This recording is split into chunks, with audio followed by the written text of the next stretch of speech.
Baik, Assalamualaikum warahmatullahi wabarakatuh. Perkenalkan kami dari kelompok 7 yang beranggotakan 5 orang. Yang pertama yaitu saya sendiri Nabila Herman dengan NIM akhir 011. Selanjutnya, Perkenalkan, nama saya Putri Zulaika dengan NIM akhir 025. Saya Elpina Sukmawati Shombing dengan akhiran NIM 045. Saya Hidayatullah dan akhiran NIM 057. Perkenalkan, saya Sadar Bunga dengan akhiran NIM 086. nah, di sini kami akan mempresentasikan hasil dari diskusi kami yang berjudul Deteksi Partikulat Logam Cu dan Ni pada logam yang mengandung fly ash.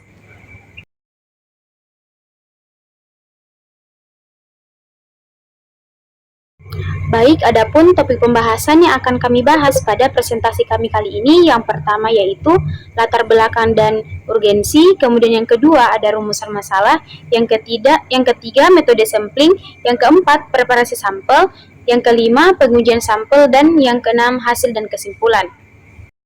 Atau meningkatkan perekonomian dan infrastruktur, juga terdapat masalah limbah yang dihasilkan. Salah satunya adalah asap atau jerebu. Pendirian pusat perindustrian yang jauh dari kota dan pemukiman belum tentu efektif karena kita tahu bahwa angin itu tidak bersifat KTP. Kehadiran fly ash yang cukup ditakutkan pada limbah asap yang dihasilkan oleh suatu pabrik maupun industri adalah adanya kandungan partikulat unsur atau logam berat. Fly ash sendiri adalah residu atau partikel halus yang dihasilkan dari pembakaran batu bara, bubuk, dan diangkut dari ruang bakar melalui gas buang. Diperkirakan lebih dari 61 juta metrik ton atau 68 juta ton abu terbang diproduksi pada tahun 2001. Fly ash banyak mengandung unsur logam berat seperti tetrargium, arsen, mangan, tembaga, kadmium, nikel, plumbum, dan logam berat lainnya. Logam tembaga atau Cu secara statistik terbukti mempunyai efek akut terhadap manusia dengan merusak sistem pernapasan, sistem saraf, dan kulit serta bersifat karsinogenik. Logam berat dalam bentuk garam juga dapat berikatan dengan sisi aktif protein ataupun jaringan biologis yang dapat menyebabkan bioakumulasi dan menghambat kegiatan ekskresi. Selain itu, logam berat pun dapat bereaksi dengan senyawa organik membentuk reaksi kompleks yang dapat meningkatkan mobilitas sehingga potensi bahaya itu semakin meningkat. Kontaminasi abu terbang dari pembangkit listrik dan industri dapat melalui kulit dan pernapasan, seperti logam Cu menyebabkan iritan, anemia sideroblastik. Terus 1 mol tembaga secara signifikan mengurangi mobilitas sperma manusia. Terus logam Ni itu menyebabkan yang pertama nephrotoksik, cedera paru-paru akut, bronkitis kronis, kanker paru-paru dan hidung, di mana kombinasi dengan karbonil itu sangat toksik. Terus yang kedua itu rumusan masalah. Rumusan masalah itu yang pertama itu menentukan cara untuk mengumpulkan abu terbang. Yang kedua, instrumentasi apa yang tepat dalam mendeteksi suatu logam dalam residu yang halus. Yang ketiga, bagaimana nilai ambang batas logam tersebut dalam udara ambien. Terus yang terakhir itu bagaimana reaksi kimia yang terjadi selama preparasi sampel dan dalam pengujian instrumen.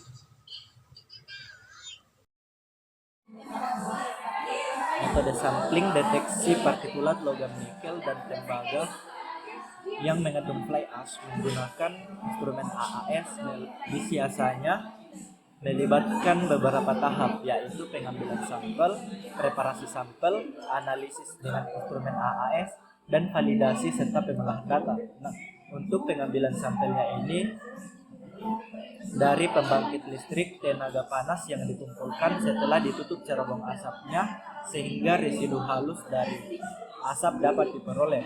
Nah, untuk mendeteksi mendeteksi logam nikel dan tembaga dalam fly ash perlu bantuan instrumen yaitu AAS yang mengambil pendekatan sifat kuantum yang berbunyi suatu atom hanya akan menyerap cahaya dengan panjang gelombang tertentu atau frekuensi tertentu.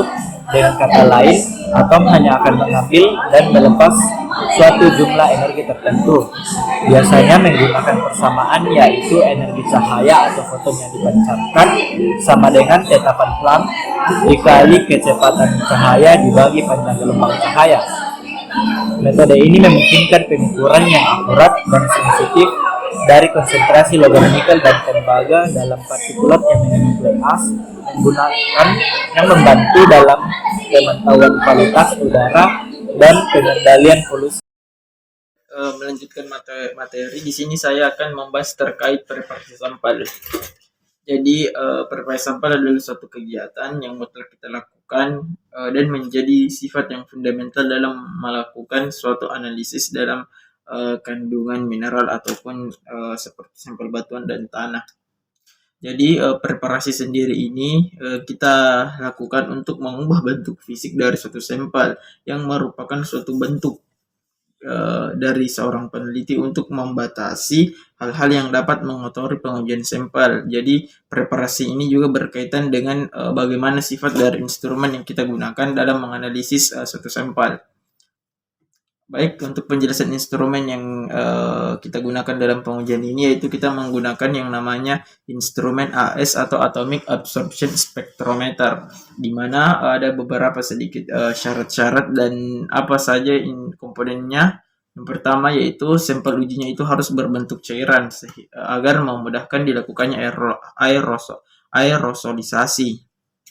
Oleh sebab itu sampelnya itu harus dalam bentuk cairan yang akan kita bahas di slide berikutnya. Dan yang kedua, instrumen ini tuh memanfaatkan adanya logam dari HCl atau logam hollow cathode lamp yang harus disesuaikan dengan jenis atom logam yang ditarget dari suatu sampel uji kita. Jadi karena dalam penelitian ini kita itu ingin mendeteksi adanya Cu dan nikel, oleh sebab itu katoda yang digunakan dalam lampu HCl ini harus menggunakan katoda dari dua logam, yaitu logam Cu dan logam Ni, sehingga dalam penelitian ini itu dilakukan dua pengukuran. Yang pertama menggunakan katoda Cu dan yang kedua adalah menggunakan katoda Ni.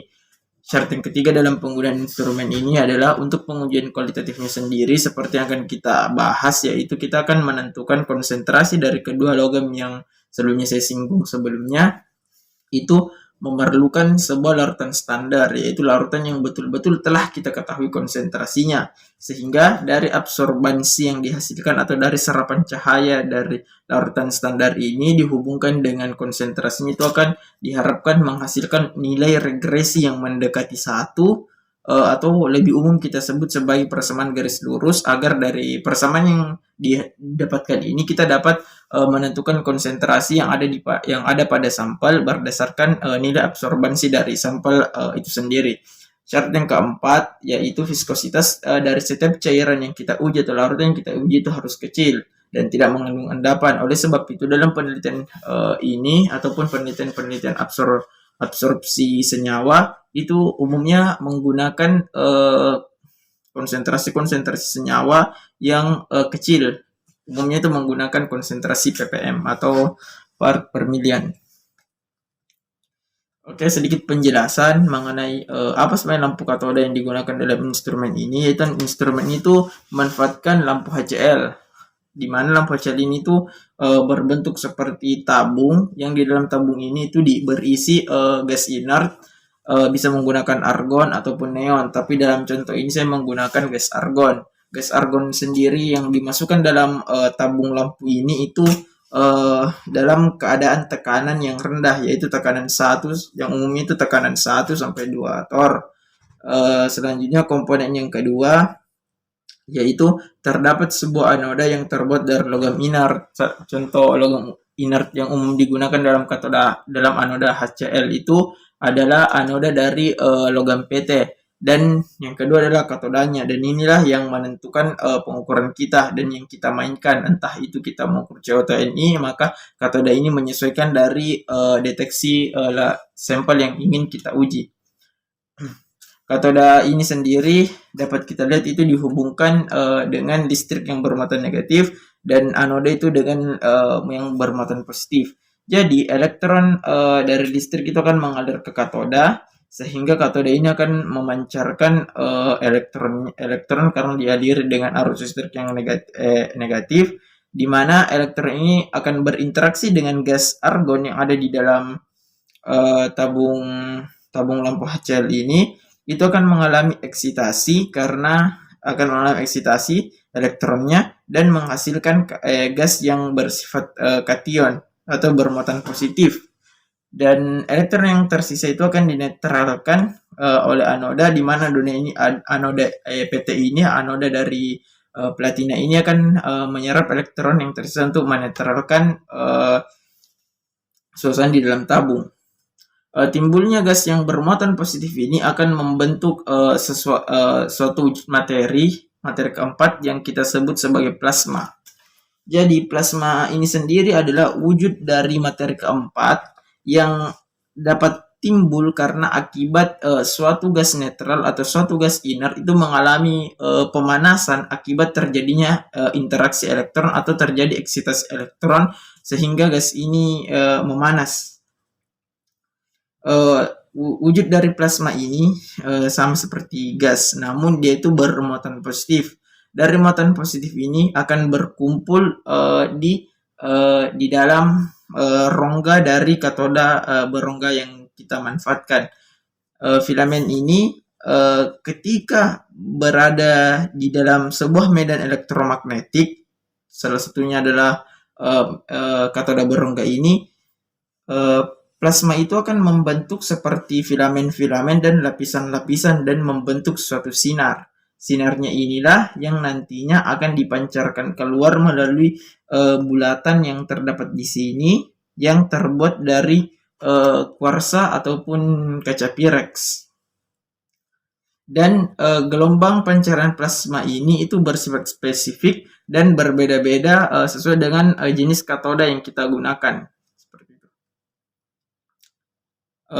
Dan selanjutnya untuk bagian atomisasinya, di mana larutan itu akan dihisap oleh pompa dan diteruskan ke nebulizer. Nebulizer inilah yang akan menghasilkan aerosolisasi, di mana larutan ini akan dibuat menjadi aerosol, menjadi butiran-butiran halus aerosol dan disemprotkan ke burner atau pembakaran. Dari pembakar inilah yang akan membuat ion-ion dari hasil aerosol ini akan menjadi atom atau kita sebut sebagai akan terjadi atomisasi.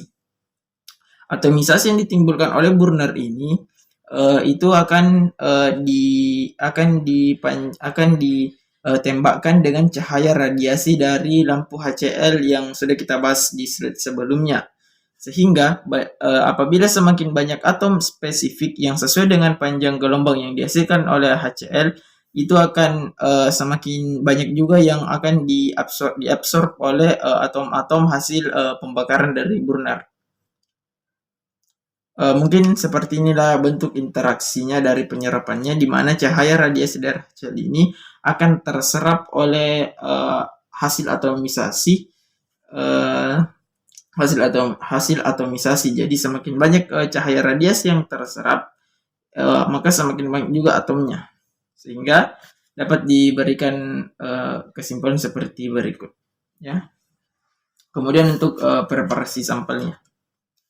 Jadi preparasi sampelnya itu dari bubuk fly ash yang kita kumpulkan itu dihaluskan dan kita masukkan ke dalam oven hingga mengering. Dan yang kedua dimasukkan kembali ke penggilingan supaya lebih halus lagi.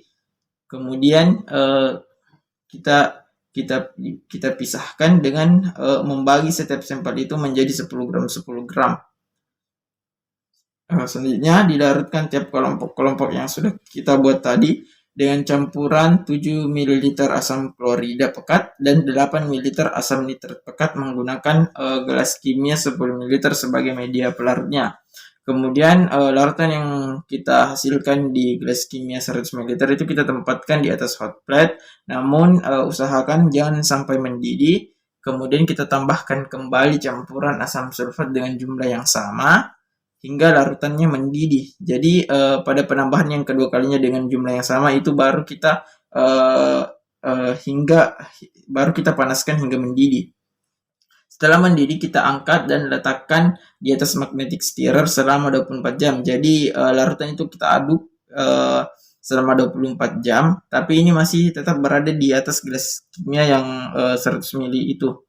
Kemudian kita siapkan labu ukur 100 ml, dan kita saringlah hasil magnetic stirrer kita selama 24 jam tersebut dengan menggunakan kertas saring nomor 42. Jadi filternya itu dikumpulkan dalam labu ukur 100 ml ini. Kemudian kita tambahkan aquades dengan aquades, tapi aquades ini adalah hasil pembilasan dari kertas saring yang kita gunakan sebelumnya untuk menyaring sampel larutan kita yang sudah kita aduk selama 24 jam menggunakan magnetic stirrer. Jadi aquadesnya tidak langsung dituang, tapi aquadesnya itu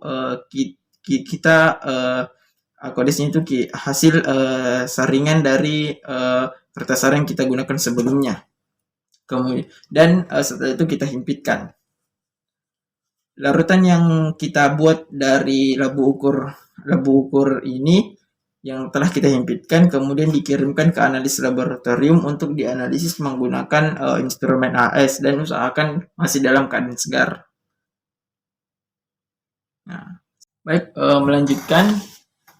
Jadi dapat diberikan kesimpulan semakin besar jumlah atom hasil penguapan dari burner atau hasil pembakaran, maka semakin banyak radiasi yang diserap, dan jumlah cahaya yang diserap itu sebanding dengan jumlah atom yang terbaca. Dan kurva kalibrasi yang kita manfaatkan untuk menentukan jumlah konsentrasi dari sampel itu dibuat menggunakan sebuah larutan standar yang konsentrasi logamnya sudah diketahui secara pasti. Larutan standar ini bisa kita peroleh dengan pengencaran larutan induk yang bersifat baku ataupun dengan mengencarkan logam murni selama pelarut yang digunakan itu sama. Dan tidak lupa pula kita sebelum menggunakan instrumen itu membuat sebuah larutan blanko yang bertujuan untuk sebagai pengalibrasi instrumen yang berisi dengan aquades dan asam nitrat dan asam klorida yang kita gunakan pada sampel dalam fase destruksi atau dalam penyiapannya. Adapun reaksi-reaksi yang terjadi dalam sampel selama kita melakukan destruksi, baik itu yang terjadi dalam larutan standar maupun dalam sampel fly ash itu seperti saya lampirkan berikut, di mana logam Cu ini akan bereaksi dengan asam-asam kuat seperti HCl dan HNO3 dan menghasilkan sebuah katiun logam hasil oksidasinya, di mana itu akan melepaskan sebagian gas NO2 gas NO yang berwarna merah ataupun yang tidak berwarna, sepertinya tidak berwarna berdasarkan yang saya ketahui gas NO itu tidak berwarna karena ini adalah hasil dari pelarutan suatu logam. Begitupun yang terjadi pada nikel, Cu sama saja susunan reaksinya karena menggunakan perbandingan pelarut yang sama.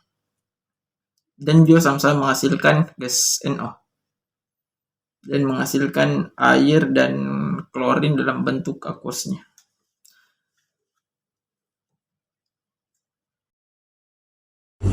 Baik, terima kasih atas kesempatannya moderator. Perkenalkan, nama saya Putri Zulaika dengan akhiran NIM 025. Di sini saya akan menjelaskan tentang pengujian sampel, di mana menggunakan data kurva standar dari suatu jurnal yang kami ambil, yaitu Cu dengan nilai adsorbansi dan konsentrasi, yang dimana Y sama dengan 0,1337X ditambah 0,000, dimana contoh soal pengukuran adsorbansi dari AAS pada sampel fly ash didapatkan nilai sebesar 0,0375.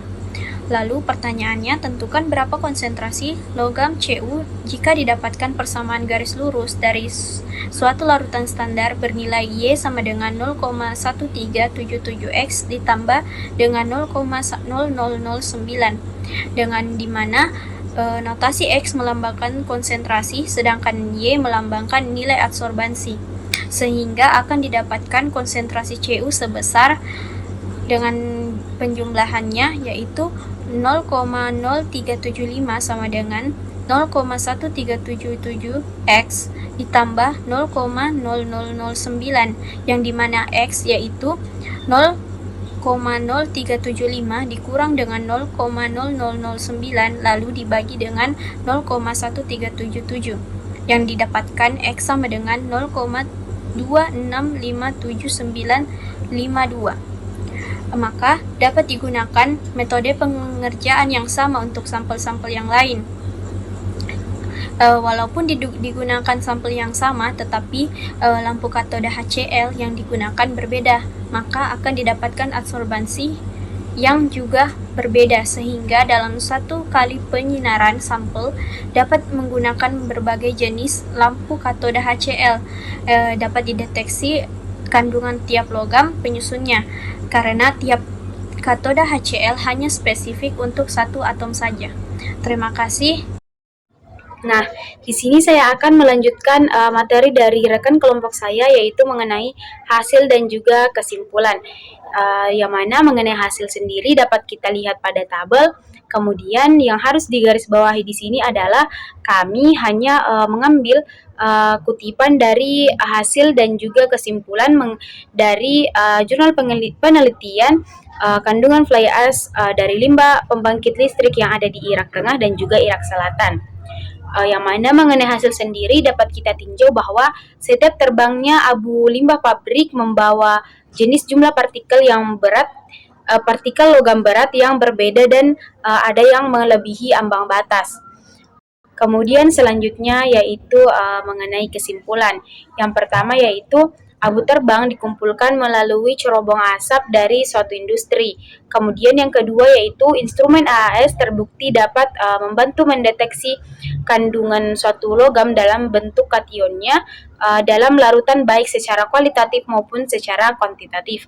Kemudian yang ketiga yaitu sampel abu terbang dari pembangkit listrik termal di Irak Tengah dan juga Irak Selatan ditemukan terkontaminasi secara signifikan dengan logam seperti CD, xenol yang dapat menimbulkan berbagai bahaya kesehatan, sedangkan konsentrasi unsur-unsur berat lainnya berada di bawah konsentrasi dalam ambang batas internasional. Nah, tingginya konsentrasi beberapa unsur berat memungkinkan mungkin disebabkan oleh jenis bahan bakar yang digunakan di pembangkit listrik tenaga panas. Nah, peningkatan beberapa unsur berat dapat menimbulkan penyakit serius, terutama kanker paru-paru, sehingga perlu dilakukan pembuangan fly ash dengan cara lain atau mengganti bahan bakar dengan yang lain. Nah, yang keempat yaitu reaksi kimia yang terjadi dalam pengujian ini adalah oksidasi dari padatan logam menjadi bentuk kationnya dalam larutan. Selain itu, terjadi reaksi kuantum pada pengujian alat AAS, yakni eksitasi elektron. Nah, sekian materi dari kelompok kami, kurang lebihnya mohon dimaafkan. Wabillahi taufiq wal hidayah. Wassalamualaikum warahmatullahi wabarakatuh.